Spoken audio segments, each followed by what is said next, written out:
An autonomous LLM agent was deployed in a production environment to customer data reconciliation.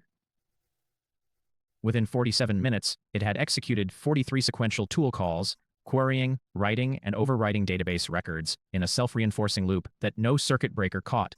By the time a monitoring alert fired on storage anomaly, the damage was done. Corrupted transaction records across three tables, a rollback window already closed, and an incident report that began with the words the agent believed it was making progress. That phrase, the agent believed, is the most dangerous sentence in autonomous systems engineering. The agent was not malfunctioning in the traditional sense. It was doing exactly what it was designed to do: reason, act, observe the result, and reason again. The loop was architecturally correct. The exit condition was not. And that distinction is what this entire lecture is built upon. By the end of this session, you will be able to look at any agent architecture and immediately identify where the loop can fail to terminate, and why that failure mode is invisible until it is catastrophic. So what actually went wrong at the root level? The answer is not a bug in the traditional sense. There was no null pointer exception, no malformed API call. The root cause was architectural. The loop had no grounded exit condition. Every modern LLM agent operates on a core cycle: reason, select a tool, call that tool, observe the output, and feed that output back into the next reasoning step. This is the power of the agent loop. But it is also its fundamental vulnerability. When the first tool call returned an ambiguous result, neither a clear success nor a clear failure, the model interpreted it as task incomplete and continued. That ambiguous result became part of the context. The next tool call was conditioned on a hallucinated interpretation of that ambiguity, and so it compounded. Each iteration of the loop treated prior tool outputs as ground truth, even when those outputs were themselves products of flawed reasoning. This is hallucination propagation through tool call feedback, and it is invisible to any logging system that only records what was called, not why it was called. The observability gap here is not a monitoring failure. It is a design failure, and understanding exactly how this loop works at the mechanistic level is what separates engineers who build safe agents from those who get paged at 3 a.m.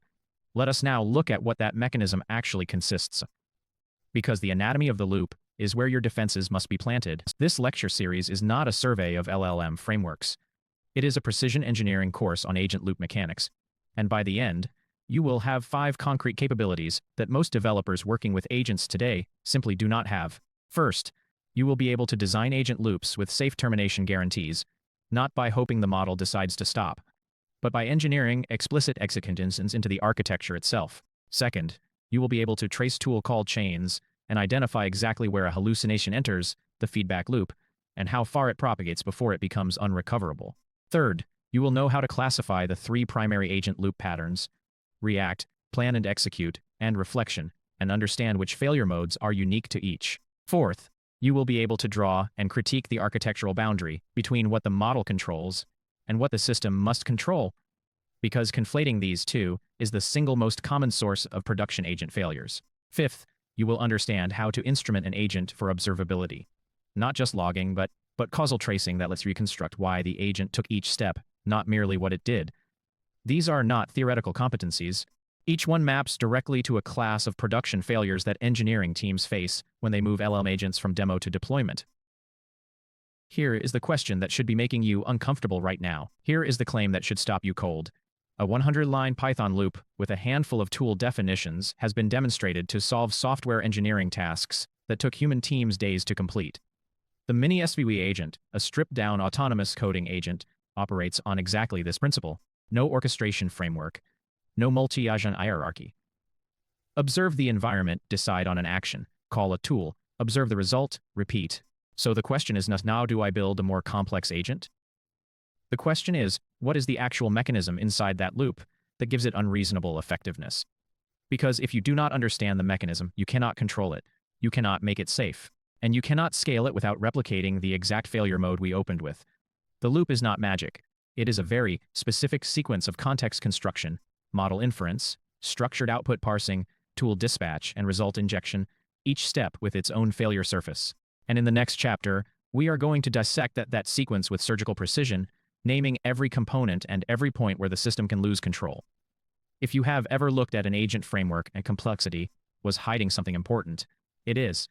Let us find out what. Let's be precise about what an LLM loop actually is, because most developers get this wrong from day one. An LLM agent loop is not magic, not intelligence, not autonomy in some philosophical sense. It is a cyclic control structure. Formally, the LLM acts as a stateless reasoner at every cycle. It receives an observation, a structured snapshot of the environment, and emits an action. That action is executed against a real system. The result becomes the next observation, and the cycle repeats until a termination condition is satisfied. This is the entire architecture. Notice, the LL self holds no memory between cycles. It is purely a function, input context in, action token out. The state lives outside the model, in the context window, in external stores, in your infrastructure. If you misplace responsibility for state management, your agent loop becomes unpredictable, or as we saw in Chapter 1, it never stops. The pattern is simple. The failure modes are not, and that distinction is exactly what we are going to build up from here. To understand why agent loops exist, you need to understand what they replaced, and why that prior model was fundamentally limited. Before 2022, LLM usage was almost entirely single-shot inference. You send a prompt, you get a completion. One forward pass. Done. This model is powerful for summarization, translation, generation. But it has a hard boundary. Everything the model must fit inside the context window at the time of the call. It cannot look something up. It cannot correct itself after seeing a result. It cannot execute a plan across multiple steps where each step depends on real-world feedback. The GPT-3s are to lock developers inside this single-pass prison. Then function calling arrived, initially in OpenAI's API in June 2023. And that changed the architecture fundamentally. Suddenly the model could declare into act, pause, receive results, and continue reasoning. The loop became possible. React paper from Google in 2022 formalized the reason act pattern academically. LangChain, OGPT, and Babi AGI then industrialized it into frameworks. But here is the critical insight. The capability to loop is not the same as knowing when to stop looping. That gap is where most agent failures originate. Developers constantly confuse chatbots with agents. This confusion is not cosmetic, it leads to architecturally wrong system designs. A chatbot executes a stateless turn. User sends a message. Model responds. The session may persist in a database, but each LLM call is logically independent. There is no compound execution, no real-world side effects beyond the reply. An agent loop is structurally different. Every cycle potentially modifies external state. A file is written, an API is called, a database record is updated. The context window itself serves as working memory, accumulating observations, actions taken, and their results across multiple cycles. This is why an agent loop can spiral. Working memory grows, each cycle adds more tokens, and with explicit management, you will hit context limits or reasoning gradation long before the task completes. The chatbot's simplicity is its safety. The agent's power is its risk surface. Understanding this distinction is not academic. It is the difference between a system that is auditable and one that is not. And in enterprise deployments, auditability is not optional. Now let us dissect the loop itself, phase by phase. The first phase is observe. This is where the environment speaks to the LLM. Raw environment state, a JSON response from an API, a file's contents, an error traceback, a database query result, must be structured and injected into the LLM's context window. This is not trivial. How you format an observation changes what the model reasons about. An unstructured error dump and injected as raw text will produce different reasoning than a structured observation schema with explicit field labels. In production systems, the observe phase includes a critical decision: what to include and what to truncate. Context windows are finite. If your tool returns a 50,000 token API response, your agent framework must summarize, filter, or chunk that result before injection. Or you will blow the context ceiling before the second cycle even begins. Think of the observe phase as signal conditioning. The quality of the signal you inject directly determines the quality of the reasoning that follows. Garbage in, hallucinated action out. The design of your observation schema is as important as the model you choose. We will see exactly why in the next phase. The second phase is think. This is the most misunderstood phase in agent system design. When the LLM generates intermediate reasoning tokens, what OpenAI calls the scratchpad, what the React pair calls the thought, what newer models surface as chain of thought traces. These tokens are not actions. They AUDL's private reasoning workspace. They exist to structure what action to take next and critically why. This phase is where the model evaluates whether the task goal has been met, whether the last tool result was an error requiring a retry, or whether a completely different tool is needed. The think phase is also where hallucination risk is highest. If the model's reasoning incorrectly interprets an observation, misreads an error code, misidentifies a successful AI response as a failure, the resulting action will be wrong. And in a loop, a wrong action in one cycle compounds to worse observations in the next. Here is a critical design principle. Make your chain of thought tokens visible and logged. Do not treat them as disposable intermediate output. They are your primary diagnostic window into why the agent is doing what it is doing. The act phase will show you what, but the think phase shows you why, and you will need that why when things go wrong. The third phase is act. After the think phase concludes, the LLM emits a structured action, specifically a function call object, a tool name, and a typed argument payload, serialized typically as JSON. This is not prose. This is a machine parseable instruction. The host runtime, LangChain's agent executor, OpenAI's Systems API, your custom orchestration layer, intercepts this structured output before it reaches the user. It routes the function name to the registered tool implementation, validates the argument schema, and executes the call against the real target system. Let me show you what this looks like concretely. The LLM outputs a function call block. Tool name is search database. Arguments include query set to revenue Q23 2024 and limit set to 10. Your runtime receives this, finds the registered search database handler, calls it with those validated arguments, and captures the result. The critical design point here: the argument schema you define for each tool directly constrains what the LLM can ask for. A poorly designed schema, ambiguous field names, missing required fields, no type constraints, will produce malformed calls that fail silently, worse, execute with wrong parameters. Tool schema design is API contract design. Treat it with the same rigor you would give a public REST API. The fourth phase closes the loop. And this closure is the entire secret of why agent systems are powerful. The result of the tool execution is not discarded. It is serialized as a new observation and appended back into the context window. The LLM now sees what it was trying to do, what action it took, and what the real world returned. This feedback closure is what enables self-correction, multi-step planning, and iterative refinement. Without it, you have a single-pass system. With it, you have a system that can detect its own errors and adapt. But here is the trap, and we saw it detonate in Chapter 1. If your termination condition is wrong or missing, this feedback closure will run forever. Each cycle appends more tokens to the context.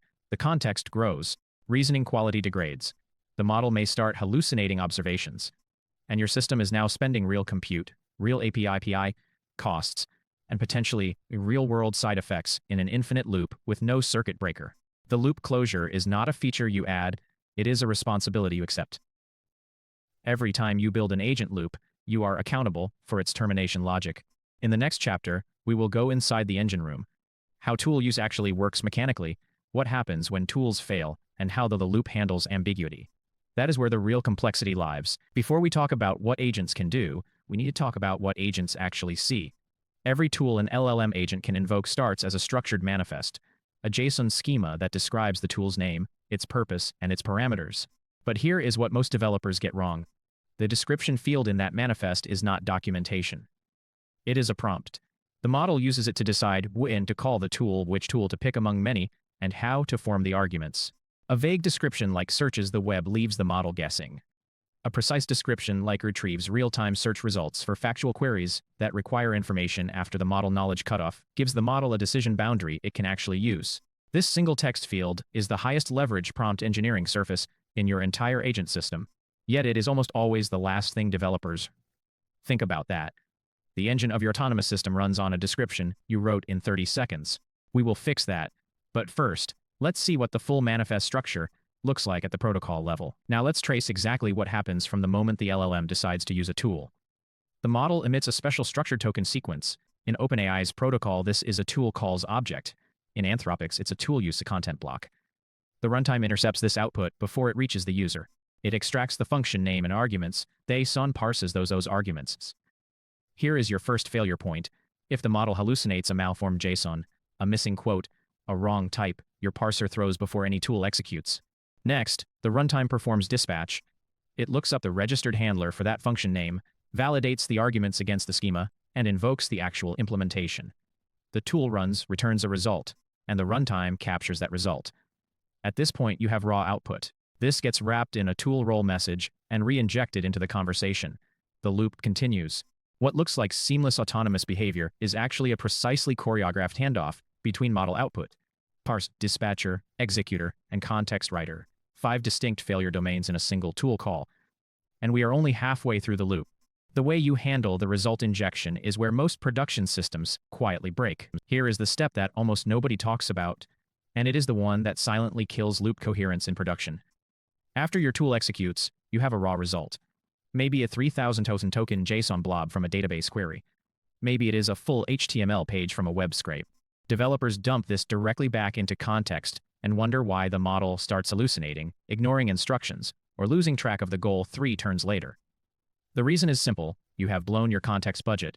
Every token consumed by a raw tool dump is a token that cannot hold the agent's task history, prior reasoning, or future instructions.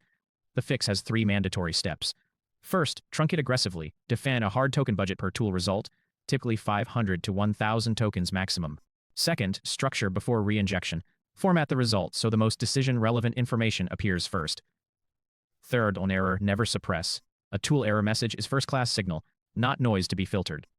The model needs to see the exact error string to reason about why it failed. Raw result dump is the silent performance killer of agent systems. Treating result formatting as an afterthought is a trap. And we will see exactly what that trap looks like when we classify tool risk in the next section. Not all tools are created equal, and treating them as if they were is one of the most dangerous architectural mistakes in agent system design. Consider the asymmetry. If your agent makes a wrong read call to a database, you requery. If it makes a wrong write call to a payment PI, you have a financial incident. If it calls a delete endpoint on your primary data store, you may have an outage. This asymmetry demands a formal taxonomy. I classify tools into 3 risk tiers based on 2 axes: side effect production and reversibility. Tier 1, read-only tools. These produce no side effects, are safe to retry without limit, and require no special guard. Examples: search, query, fetch, read. Tier 2, write with rollback tools. These produce side effects but support compensating transactions. A database write with transaction support, a draft email not yet sent. Retries require idempotency checks. Tier 3, destructive write tools. These produce irreversible side effects. Send email, execute payment, delete record, deploy code. These must never be auto-retried by an autonomous agent without explicit human confirmation or a circuit breaker. The critical design principle. Your agent framework must enforce these tier boundaries at the dispatch layer, not in the prompt, not as a guideline, but as hard run policy. A prompt that says be careful with destructive operations is not a safety mechanism. It is a wish. But here is the question worth sitting with. Even with perfect tier enforcement, how many tools should an agent actually see at once? Here is an empirical result that should change how you architect agent toolsets immediately. Research from multiple LLM evaluation benchmarks, including ToolBench and the Berkeley Function Calling Leaderboard, consistently shows that agent tool selection accuracy degrades significantly as the number of available tools grows. With 5 tools in context, top models achieve over 90% correct tool selection. With 20 tools, accuracy drops to the 70s. With 50 tools, you are looking at selection errors on roughly 1 in 3 calls. And these are not random errors. They're systematic confusions between semantically similar tools.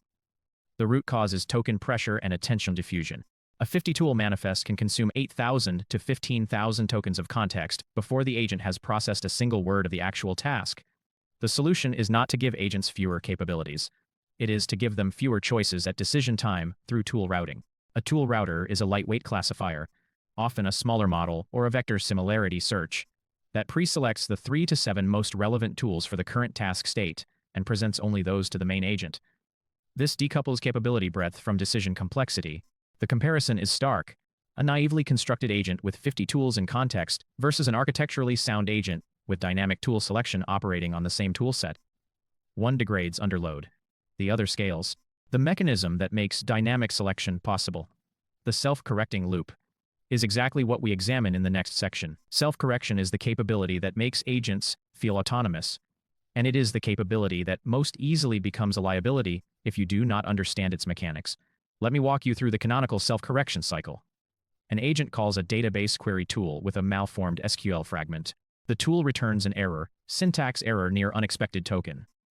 This error message enters the context as a tool role message. Now the think phase fires. The model reasons. The error indicates a syntax problem. It reviews its prior query, identifies the missing where clause delimiter, and emits a corrected tool call. The corrected call executes successfully, the result is returned, and the loop advances. This works because errors are injected as first-class context, not filtered, not summarized, not replaced with generic failure flags. The raw error string carries semantic signal that the model can parse and reason about. This is why I said earlier, never suppress error messages. But notice the implicit assumption here.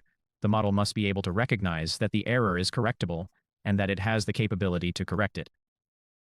A 4 from an API is not a syntax error. It may mean the resource genuinely does not exist. A model that conflates these two error types will retry indefinitely. And that brings us to the boundary that every self-correcting agent absolutely must have, and most do not. Self-correction without a ceiling is not a safety feature. It is a runaway process. I have seen production agent systems burn through an entire monthly API budget in under 4 hours because a single misconfigured tool was returning a persistent error that looked, to the model, like a correctable problem. The model retried, got the same error, reasoned harder, retreat again. This is an error spiral. Feedback loop, where the self-correction mechanism amplifies the original failure rather than resolving it. Preventing this requires 3 architectural controls. First, a hard retry ceiling, typically 3 to 5 attempts per tool call, enforced at the orchestration layer.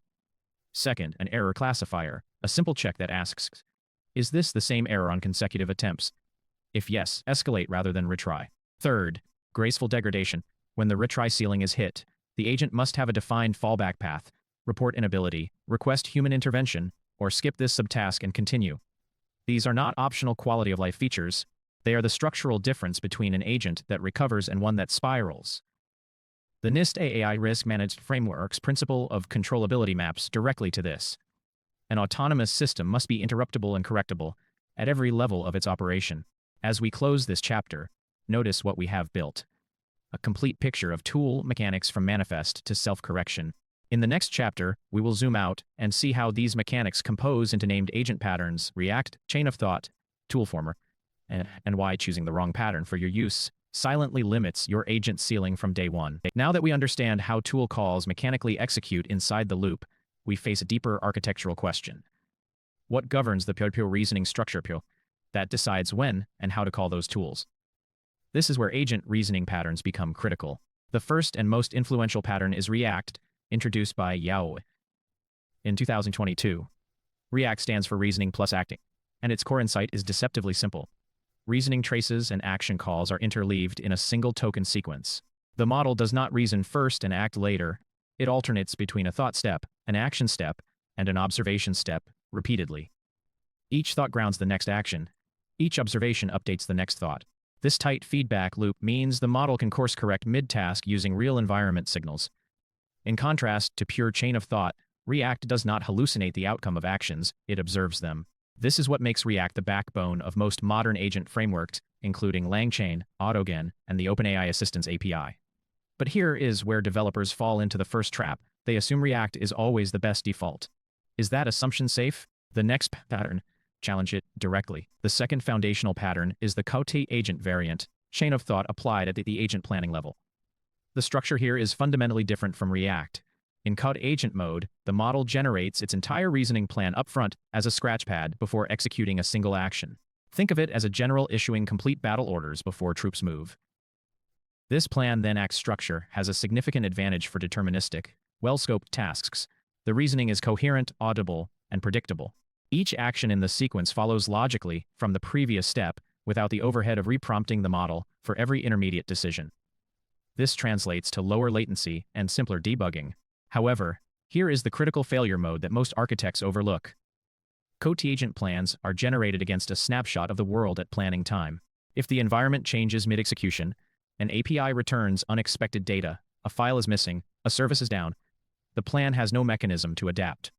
The model is committed to a sequence it can no longer validate. For high volatility environments, Claude agent becomes brittle. The question is, how do you know in advance whether your environment is stable enough to trust a static plan? That decision matrix is exactly what Section 2 will give you. The third pattern breaks away from the prompted paradigm entirely, and that is what makes ToolFormer architecturally significant. Introduced by Shiki Al at Meta AI, ToolFormer does not use system prompts or function schemas to teach the model about tools. Instead, tool calls are embedded directly inside the model's generation stream as special interpolated tokens, trained through self-supervised data generation. The training process works like this. The model first generates candidate text, then a filtering pass identifies positions where tool calls would improve prediction quality, And finally, those positions are annotated with API call tokens like bracket calculator open expression bracket close. The model learns through standard language modeling loss to emit these tokens naturally as part of generation. The practical implication is profound. ToolFormer models do not need external orchestration logic to decide when to call a tool. That judgment is internalized in the weights. There is no separate tool routing layer. There is no function calling middleware. The tool invocation is part of the generative act itself. This is fundamentally different from every prompt-based agent pattern we have discussed, but it comes with a sharp trade-off. Adding new tools requires retraining or fine-tuning, not just updating a schema. This is why ToolFormer remains more relevant to model builders than to application engineers, and understanding that distinction will reshape how you evaluate agent platform choices in the next section. Now we have 3 patterns on the table. The critical engineering question is, which one do you reach for, and why? Let me give you the 5-dimensional comparison that actually matters in production system design. First, adaptability to dynamic environments. React wins clearly. Its interleaved observation means it can react to unexpected outputs at every step. Code agent fails here. The plan was built on stale assumptions. ToolFormer is somewhere in between. It adapts token by token but has no explicit reasoning trace to override. Second, debugability. Code agent provides the clearest audit trail. The full plan is readable before execution. React's trace is fragmented across iterations. ToolFormer has the least transparency. Tool calls are embedded in generation output with no separate reasoning record. Third, latency. Code agent is fastest at execution time because there is no per-step reprompting. React incurs latency at every loop iteration. ToolFormer's overhead is at inference time per token. Fourth, error recovery. React is strongest. It can observe a failure and reason its way to an alternative action. Code agent has no native recovery path. ToolFormer cannot inline decision post-generation. Fifth, implementation complexity. ToolFormer requires model-level training infrastructure. Code agent is a prompt engineering task. React sits in the middle, requiring an orchestration loop but no fine-tuning. The pattern you choose encodes assumptions about your environment. Get that wrong, and no amount of prompt engineering will save you. Comparison alone is not enough.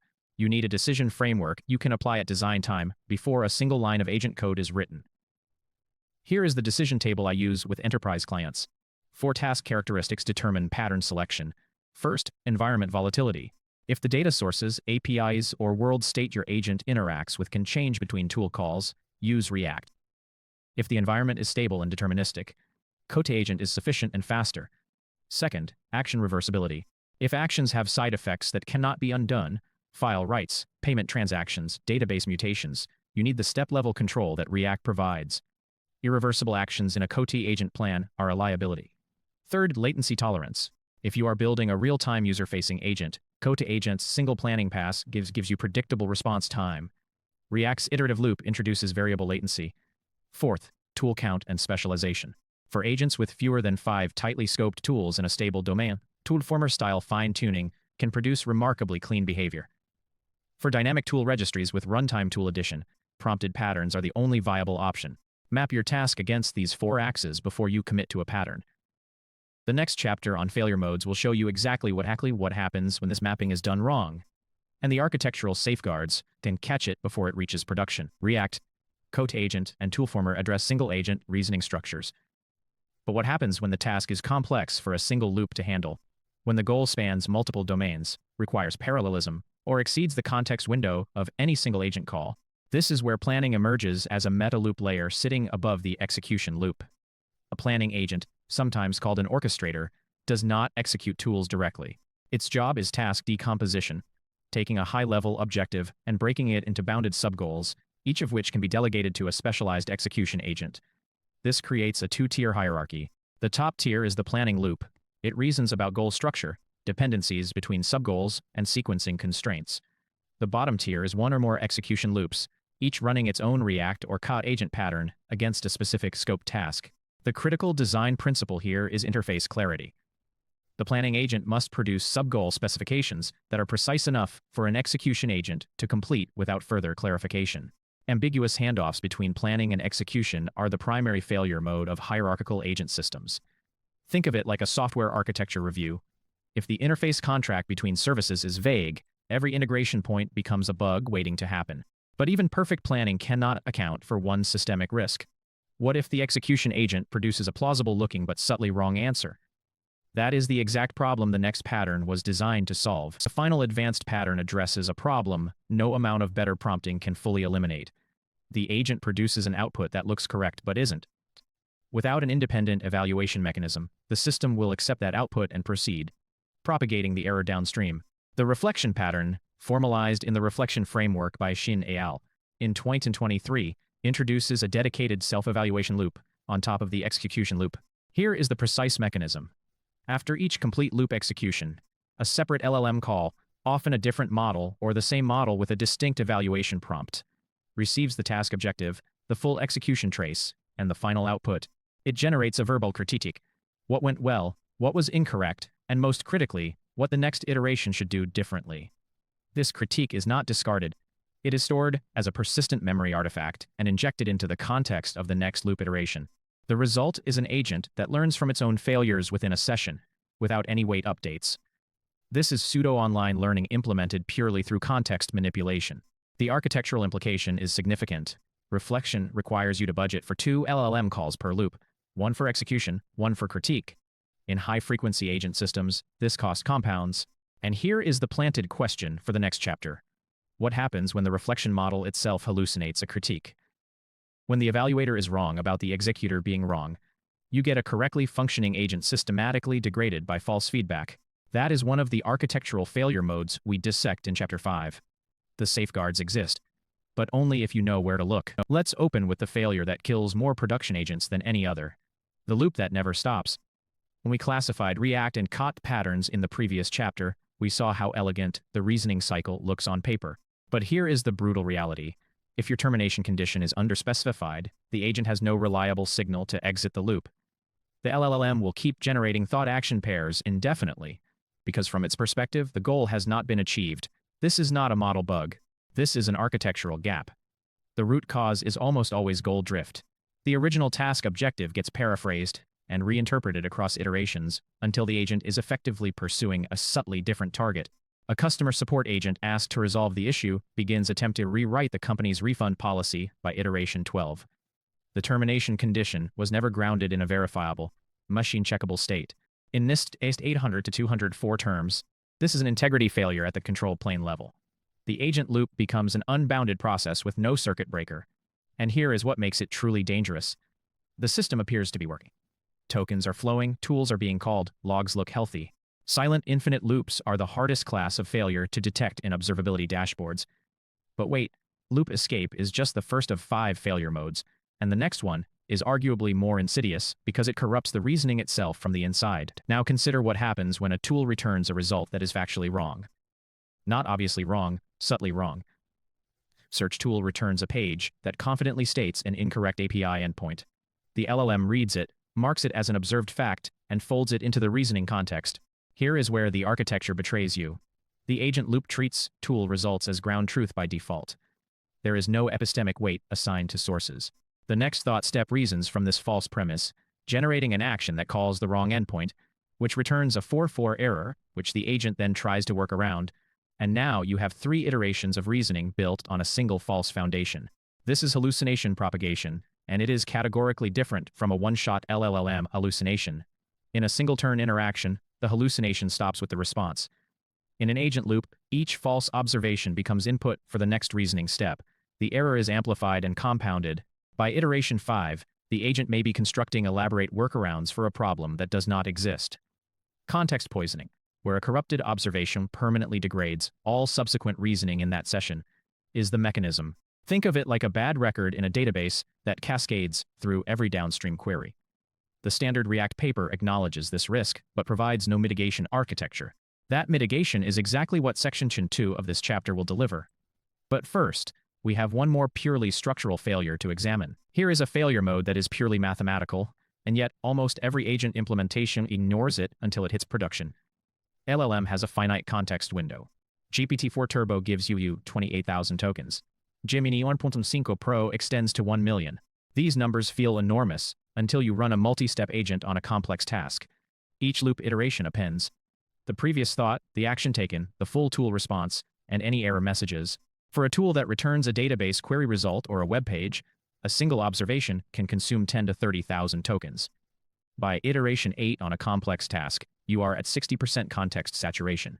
And here is the insidious part. The LLM does not crash. It does not throw an error. It continues generating responses, but transformer attention mechanics mean that tokens from early iterations receive exponentially less attention weight. The agent effectively forgets its original instructions, its constraints, and early observations that were critical to the task. Reasoning quality collapses silently.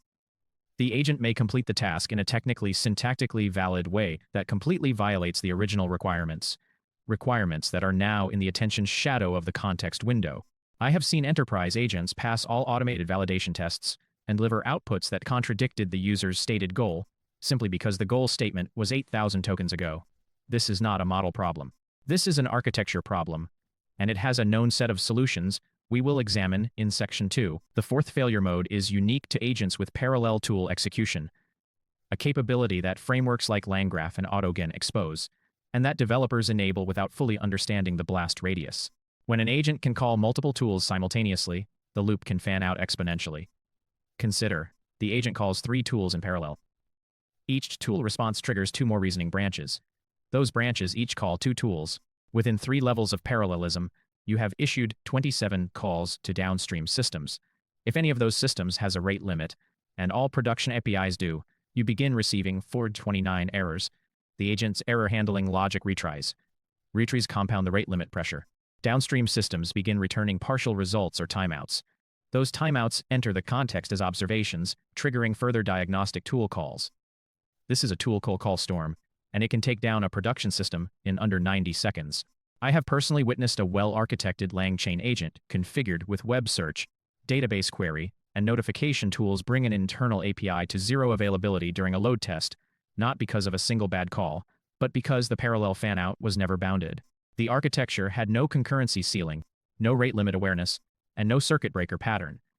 In Section 2, we address all 4 of these failure modes with concrete engineering safeguards, starting with the one control that every production agent absolutely must have. Every production agent must implement a step budget. This is not optional. This is the minimum viable safety control for any autonomous loop, equivalent to a watchdog timer in embedded systems engineering, or a maximum execution time in database query planning. Let me be precise about what a step budget actually means in implementation terms. It is a hard ceiling enforced outside the LLM on 2 independent dimensions. First, the maximum number of loop iterations, the step count. Second, the maximum total tokens consumed across all iterations, the token budget. Both ceilings must be enforced by the orchestration layer, not by prompting the LLM to stop. Prompting the LLM to stop after 10 steps is a soft constraint that the model can and will violate under adversarial or highly complex inputs.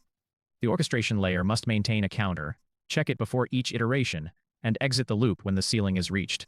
But here is the critical design decision that separates professional implementations from amateur ones. What do you return when the budget is exhausted? Silent failure, returning nothing, or raising an unhandled exception, is unacceptable in production. The correct pattern is graceful partial result return. The agent serializes whatever intermediate state and partial results it has accumulated, marks them as incomplete with a confidence or completeness score, and returns them to the caller. The caller can then decide, retry with a larger budget, escalate to a human, or accept the partial result. This is the same design philosophy as the circuit breaker pattern from Michaeld's release it. Fail fast, fail visibly, preserve state. Without a step budget, every other safeguard we discuss is built on a foundation that can be overwhelmed. The second safeguard addresses hallucination propagation directly. You must treat tool result validation as a mandatory middleware layer, not an afterthought. The architectural principle here is zero trust for tool outputs. Just as zero trust network architecture refuses to implicitly trust traffic inside the perimeter, a well-designed agent refuses to implicitly trust the semantic correctness of tool results simply because they were returned without an HTTP error code. Validation happens in 3 layers. Layer 1 is schema validation. Does the tool result conform to the expected structure and data types? This is deterministic, computationally cheap, and catches a significant percentage of failures immediately. A JSON schema validator runs in microseconds and can be placed in line before any result enters the context. Layer 2 is range and constraint checking. Are the values within expected business logic bounds? A stock price tool returning a value of negative $47 should never enter agent context as a valid observation. This is a range check that costs nothing to implement. Layer 3 is optional but powerful. A confidence gating LLM call. Before a complex, free-text tool result enters the main agent context, a small, focused LLM call, potentially using a cheaper, faster model, evaluates whether the result is coherent and relevant. This is the pattern Anthropic's internal tooling uses, and it is increasingly referenced in production agent frameworks as a result grounding check. The cost of this validation pass is trivially small compared to the cost of an agent running 20 iterations on poisoned context. The engineering question is not whether to validate. It is at what granularity and which validation layer to apply to each tool category. Context overflow requires an architectural response, and there are exactly 3 strategies to choose from, each with fundamentally different trade-off profiles. Understanding these trade-offs is not academic. The wrong choice for your use case will either silently degrade agent performance or introduce latency and cost that makes the system unusable. The first strategy is sliding window truncation. You maintain only the most recent tokens of context, discarding older observations as new ones arrive. Implementation cost is near zero. Latency impact is zero, but the information loss is hard and unrecoverable. If a critical constraint was stated in iteration 2, and you are now at iteration 10 with a small window, that constraint is gone. This is appropriate for short-horizon tasks where each step is nearly independent. The second strategy is progressive summarization. At defined intervals, every 5 iterations or at 60% content saturation, a summarization pass compresses older context into a denser representation. You retain semantic content while reducing token count by 60 to 80%. The cost is latency. Each summarization pass adds a full LLM call to the loop. For tasks requiring high fidelity to early instructions, this is usually the correct choice.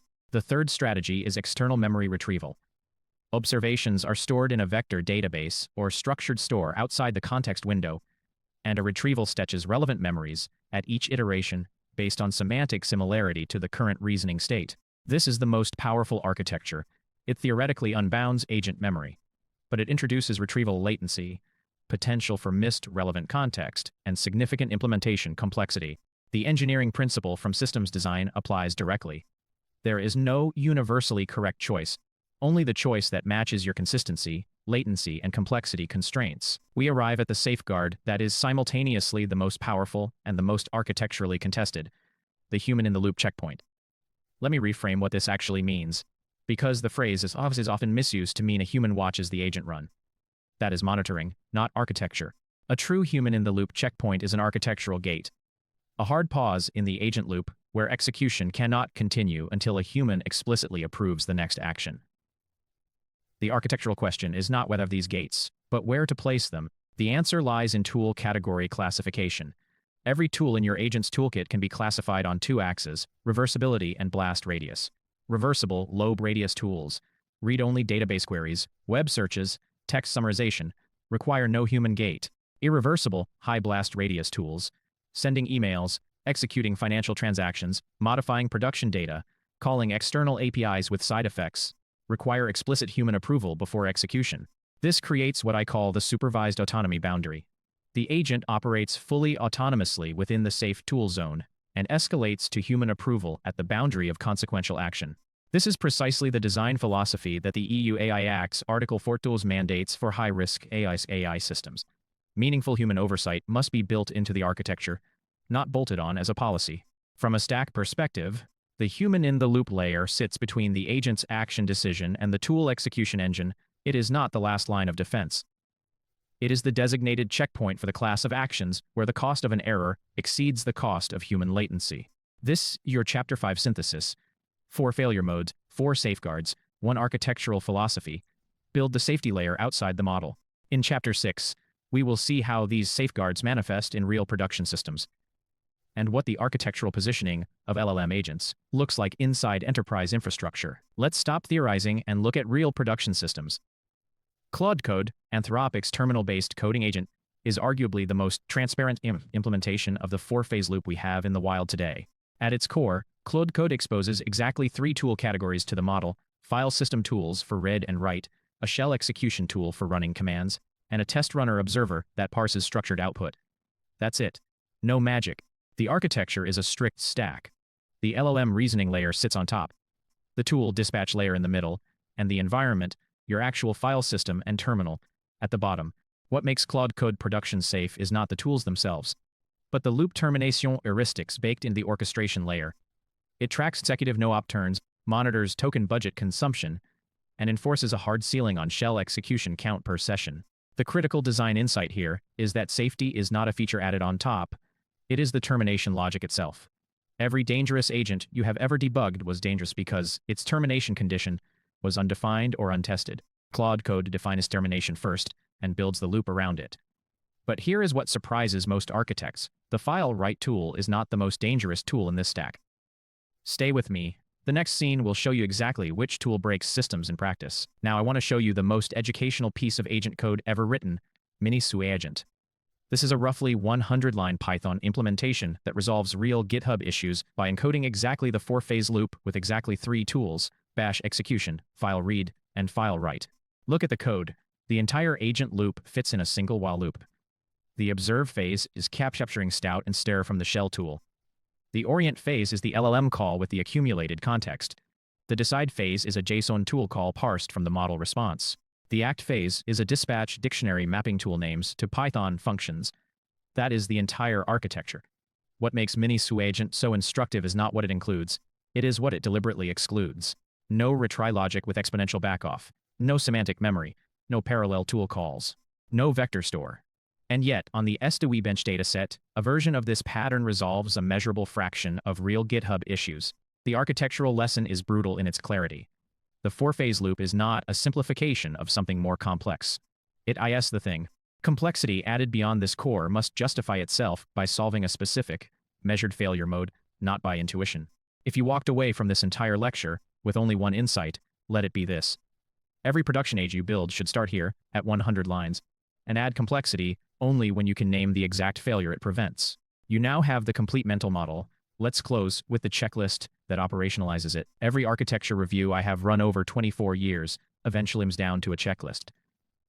Not because checklists are exciting, but because they externalize the reasoning that should already in the system design. For LLM agent loops heading production, I use exactly 7 criteria. First, is the termination condition explicit, tested, and reachable? If you cannot a unit test that triggers termination, it does not exist.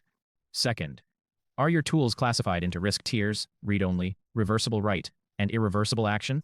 Third, does the result validator reject malformed or semantically invalid tool outputs before they enter the context? Fourth, is the context budget tracked per turn, with graceful degradation when approaching the limit? Fifth, is there an error ceiling, a maximum consecutive failure count that halts the loop before it compounds damage? Are observability hooks, structured logs of every tool call, every result, every turn, emitted to a system you can actually query after the fact? And seventh, the one most teams skip in prototypes and regret in production, are human approval gates defined for any tool action above a configured risk threshold. Mark any of these as missing, and you do not have a production agent. You have a demo. Run through this checklist before you ship, and you will have answered every question a security review board will ask you. Now let's zoom out and see where this foundation connects to the broader landscape of agentic AI. The agent loop you now understand completely is not a destination, it is a foundation. Every advanced topic in agentic AI is an extension of exactly what we have covered. Multi-agent orchestration. That is multiple instances of this loop calling each other as tools. Memory systems, both episodic and semantic. Those are the observe and orient phases given persistence across sessions. Agent evaluation frameworks like Agent Bench and SBOE Bench. They are automated harnesses that measure loop reliability under adversarial conditions. Agentic security, prompt injection, tool poisoning, privilege escalation attacks. Every one of those attack vectors targets a specific phase of the 4-phase loop. Inject at observe, corrupt at orient, hijack at decide, escalate at act. And multimodal agents that see images and browse the web? Same loop. Same 4 phases, different tool signatures. The reason this foundation matters so much is that the field is moving fast. New frameworks appear monthly, but the underlying loop mechanics have not changed since the first React paper in 2022. Understand the loop, and every new framework is just a different packaging of the same invariant structure. But which of these extensions should you study next? That depends on which failure mode you hit first in your own systems, and now you have the vocabulary to name it precisely. We opened this lecture with a failure state. Agents that loop forever, corrupt their own context, and take irreversible actions without understanding what they did. 6 chapters later, you know exactly why each of those failures happens, and you know exactly where in the loop to stop them. The single core insight of everything we have covered is this. The unreasonable effectiveness of LLM agent loops is not magic. It is the compounding of grounded feedback. When the model observes real environment state, it corrects its reasoning. When it corrects its reasoning, it issues better tool calls. When it issues better tool calls, the environment returns better observations. That virtuous cycle, observation grounding orientation, orientation driving action, action changing the world feeding back into observation, is the entire mechanism. And every failure you will ever see in a production agent happens at exactly one point, when that grounding breaks. The context gets stale. The tool result gets ignored. The error gets swallowed. The observation phases gets skipped. Keep the grounding intact, and your agent is robust. Let the grounding break, and no amount of prompt engineering will save it. You now have the complete mental model, the production checklist, and the architectural vocabulary to build agents that actually work. The loop is simple. Keep it honest, keep it grounded, and ship it.